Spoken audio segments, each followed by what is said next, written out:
اعوذ باللہ من الشیطان الرجیم بسم اللہ الرحمن الرحیم والصلاۃ والسلام علی رسول اللہ اما بعد۔ محترم دوستوں، میں نے ایک سلسلہ شروع کیا ہے نماز کے متعلق ویڈیو۔ تو میری یہ دوسری ویڈیو ہے نماز کے متعلق۔ تو پہلی ویڈیو میں نے اللہ تبارک تعالیٰ کا فرمان آپ تک پہنچایا تھا کہ نماز کتنی ضروری ہے۔ تو آج میں نبی پاک صلی اللہ علیہ وسلم کا فرمان پاک آپ تک پہنچا رہا ہوں کہ نبی پاک صلی اللہ تعالیٰ علیہ وسلم نے نماز کے متعلق کیا فرمایا ہے۔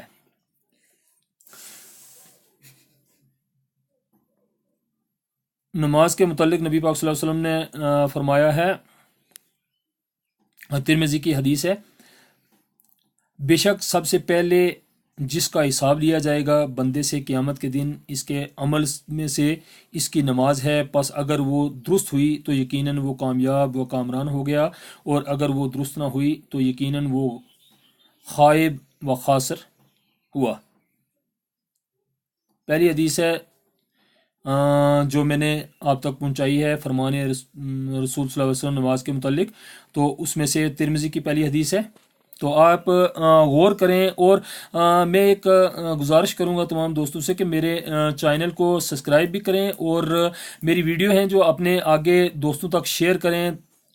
اور میری یہی گزارش ہے آپ تک سب تک کہ اگر آپ میری ویڈیو شیئر کریں گے، دیکھیں گے، تو میں آپ تک پہنچا رہا ہوں، آپ آگے دوستوں کا پہنچائیں، تو اس کا ثواب مجھے بھی ملے گا اور آپ کو بھی ملے گا۔ تو انشاءاللہ قیامت کے دن جو نامہ اعمال ہوگا اس میں انشاءاللہ یہ اضافے کا باعث بنے گا۔ اور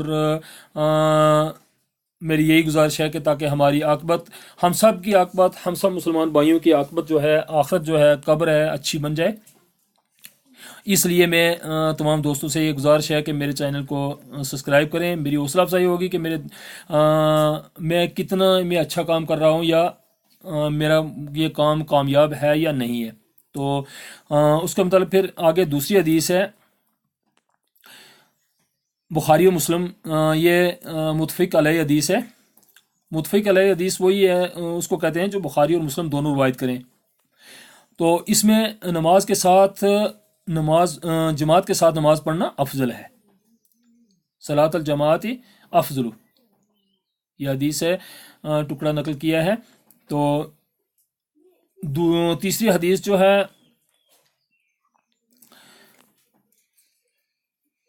وہ ہے اکیلے نماز پڑھنے سے، یعنی دوسری حدیث جو ہے اس میں یہ بتایا گیا کہ جماعت کے ساتھ نماز پڑھنا افضل ہے اکیلے نماز پڑھنے سے 27 درجے۔ اگر آپ نماز پڑھنے کی کوشش کریں گے، اگر کوئی میرے ساتھی، میرے دوست گھر میں اگر کوئی بھی نہیں ہے، مسجد میں نہیں جا سکتے ہیں، مسجد میں جانا سب سے ضروری ہے، افضل ہے۔ تو اگر مسجد دور ہے، کسی وجہ سے، کسی عذر کی وجہ سے آپ مسجد میں نہیں جا سکتے ہیں، تو گھر میں اگر آپ کے ساتھ چھوٹا بچہ ہے آپ کا، تو اس کو آپ ساتھ میں کھڑے کر کے تو نماز جماعت با جماعت کا ثواب حاصل کر سکتے ہیں۔ آپ خود امامت کریں اور اپنے بچے کو ساتھ رکھ کے اس جماعت والی نماز کا ثواب حاصل کر سکتے ہیں، یعنی 27 درجے افضل نماز جو ہے وہ اس کا ثواب آپ حاصل کر سکتے ہیں۔ تو تیسری حدیث ہے، ان بین الرجل و بین الشرک والکفر ترک الصلاۃ، صحیح مسلم ہے، بے شک آدمی اور شرک و کفر کے درمیان فرق نماز کا چھوڑ دینا ہے۔ یہ فتویٰ میں نے پہلی ویڈیو میں بتایا تھا کہ میں نے بنیت الطالبین میں پڑھا تھا کہ نماز تو انہوں نے وہاں کافی علماء کے فتوے نقل کیے ہوئے ہیں، تو اس میں ایک فتویٰ یہ میں نے بتایا تھا آپ کو کہ نماز جو ہے وہ مسلمان اور کافر کے درمیان اگر فرق ہے تو بیچ میں اگر کوئی آڑ ہے تو وہ نماز ہے۔ اگر نماز پڑھنے والا ہے تو مسلمان کہلائے گا، اور جو نماز چھوڑ دے گا تو اس کو کافر کہا گیا ہے۔ تو یہ حدیث آپ کے سامنے ہے، مسلم کی حدیث ہے۔ حدیث نمبر 3 میں آپ دیکھیں، یہ جو 3 نمبر بتائی گئی ہے کہ بے شک آدمی اور شرک و کفر کے درمیان فرق نماز کا چھوڑ دینا ہے۔ نماز چھوڑ دی تو کفر اور شرک میں آدمی چلا گیا، اور اگر نماز پڑھتا رہا تو مسلمان۔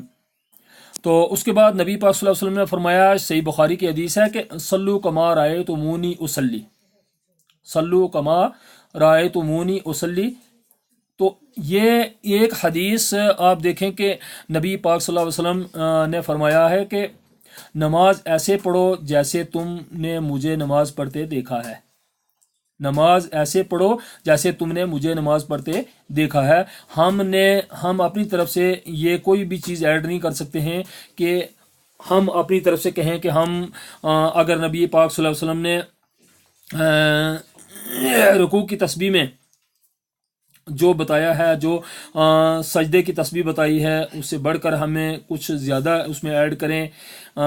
جہاں نبی پاک صلی اللہ علیہ وسلم نے قرآن پاک پڑھا ہے ہم نے وہاں قرآن پڑھنا ہے، جہاں نبی پاک صلی اللہ علیہ وسلم نے نماز کے اندر دعا کی ہے وہاں ہم نے دعا کرنی ہے، جہاں نبی پاک صلی اللہ علیہ وسلم نے نماز کے اندر درود پاک پڑھا ہے وہاں ہم نے درود پاک پڑھنا ہے۔ اگر اس سے بڑھ کر ہم کچھ اور ایڈ کریں گے تو ہماری نماز قبول نہیں ہوگی۔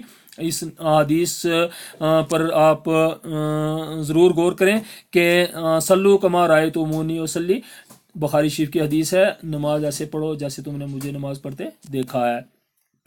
تو اس کے نیچے جو ہے عربی الفاظ کے اردو میں استعمال کی وضاحت جو نیچے بتائی گئی ہے، آپ نیچے پوری ویڈیو دیکھ سکتے ہیں آپ کہ پورے ترجمہ کے ساتھ آپ کو بتایا گیا ہے، انشاءاللہ اس میں کوئی شک و شبہ کی بات نہیں ہے۔ تو میری یہی التجا ہے آپ دوستوں سے، یہی درخواست ہے کہ آپ ان جو ویڈیو میں نے آج یہ میں نے دوسری ویڈیو شیئر کی ہے نماز کے متعلق، تو آگے انشاءاللہ میں ٹرانسلیشن نیکسٹ ویڈیو جو میری آئے گی اس میں تکبیر تحریمہ سے شروع کروں گا انشاءاللہ۔ تو تکبیر تحریمہ سے لے کے آگے ثنا تو تعوذ تسمیہ، اس کے بعد فاتحہ سے لے کے سورہ مولانا، یہ پورے میں ان ڈیٹیل آپ کو انشاءاللہ تفصیل کے ساتھ بتاؤں گا۔ تو میری کوشش یہ ہے کہ میری کوشش صرف اور صرف یہی ہے کہ اللہ تبارک تعالیٰ میری آخرت کو سنوار دے، اور ساتھ میں جو مجھ تک جتنا مجھے یاد ہے، جہاں تک مجھے پتہ ہے، تو میں اپنے دوستوں تک شیئر کروں، اپنے دوستوں تک پہنچاؤں۔ تو میرے اپنے دوستوں سے، اپنے بھائیوں سے میں یہی التجا درخواست ہے کہ آپ آگے بھی شیئر کریں، اور ایک شیئر کر کے تاکہ سب جو دوست ہیں ثواب کے حقدار بنیں۔ آپ پہلے خود دیکھیں، اس کو خود دیکھیں، انشاءاللہ عمل کرنے کی تو کوشش بھی کریں، تاکہ اللہ تبارک تعالیٰ ہم نماز کو سمجھیں گے تو ہمارے نماز میں خشوع اور خضوع پیدا ہوگا۔ تو اس نماز سمجھنے کے سلسلے میں میں نے یہ ایک چھوٹا سا ادنا سا یہ کام شروع کیا ہے۔